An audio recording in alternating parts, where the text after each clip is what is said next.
2024 looks like the year of the wide receiver. Most of the media seems to be stuck on talking up the quarterback class and hyping up Caleb Williams and Drake May. But this class of receivers might be the best I have ever studied. Still pretty early in the evaluation process, but it's definitely up there with some of these awesome wide receiver classes of recent years. There are 9 receivers with the potential to go in the first round. I doubt 9 go, but I think there's a really good chance that 5 to 7 receivers are taken on day 1 of the NFL draft, and then a couple more should come off the board early on day 2 as well. This year's class is just special, and it's led by the generational type prospect in this year's draft in Marvin Harrison Jr. I view Marv as the best wide receiver prospect since Calvin Johnson. He will be the first wide receiver taken in the top 5 since Amari Cooper, but he is just the start of how talented this class is.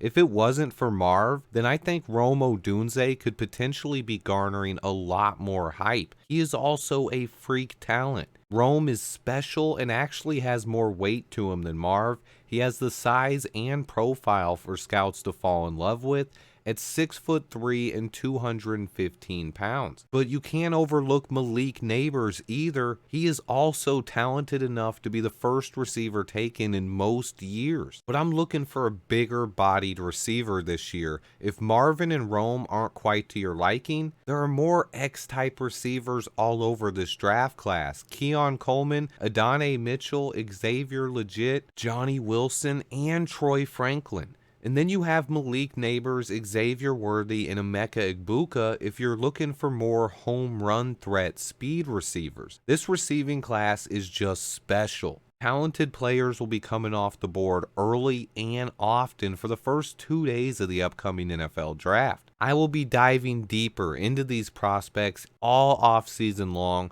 but I know some of you guys have turned your attention towards the draft already. With 2 first-round picks next year, I get it, so I wanted to preview what I believe is the best wide receiver class in recent history, and that's saying something. As much as I love Marvin Harrison Jr., and I do still think it should be Marvin Harrison no matter what, I realize that we can improve our wide receiver room and make it a lot more dangerous even if we don't land Marv. I'm predicting 6 receivers go in the first round. I think 4 of those guys are absolute locks to go on day 1 of the draft. Those 4 guys are Marvin Harrison Jr., Rome Odunze, Malik Nabers, and Keon Coleman. And then I think 2 other guys probably end up going in the first. I think Emeka Egbuka, the other guy from Ohio State, and Xavier Worthy are the most 2 likely. But there are 5 to 8 guys who could generate first round buzz, including Xavier Legit from South Carolina, Texas's other receiver Adonai Mitchell, Florida State's Johnny Wilson, Oregon's Troy Franklin, LSU's Brian Thomas, and even Western Kentucky's Malachi Corley all could receive a lot of buzz heading into the draft season.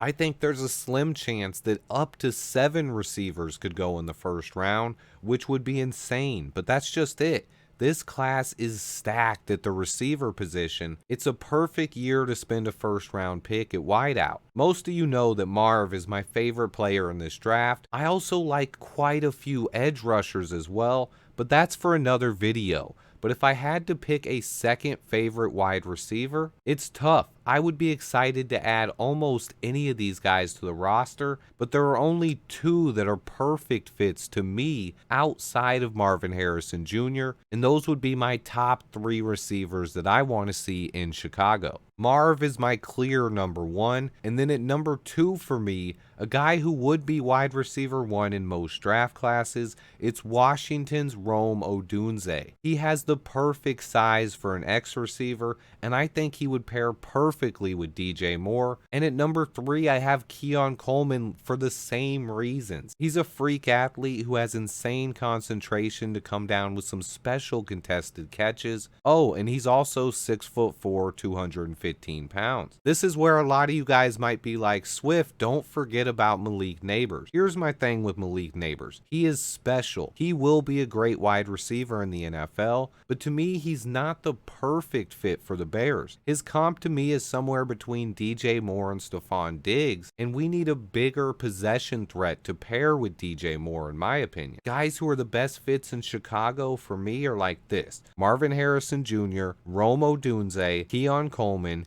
Xavier Legit, Troy Franklin, Johnny Wilson, Brian Thomas Jr., Brendan Rice, and more. Now, I will say this. Someone made a counterpoint to me the other day, and it made a lot of sense. Justin Fields excelled with two smaller type receivers at Ohio State. None of his top three receivers were over 6 feet tall. He had Chris Olave, Garrett Wilson, and Jackson Smith-Njigba, so maybe we don't need a bigger, more physical receiver, but I still think we do. In the NFL, you need those bigger-bodied guys for blocking and for jump ball targets, possession-type weapons, and red zone threats. Now, that doesn't mean we can't get a bigger receiver later, though, so I'm not against adding another smaller, fast receiver in the first round, like Malik Neighbors, Xavier Worthy, or Emeka Egbuka, as long as we then draft a big guy later. There's a chance we could still land a guy like Jalen Polk or Brendan Rice in round 3. That's the best thing about this draft, though.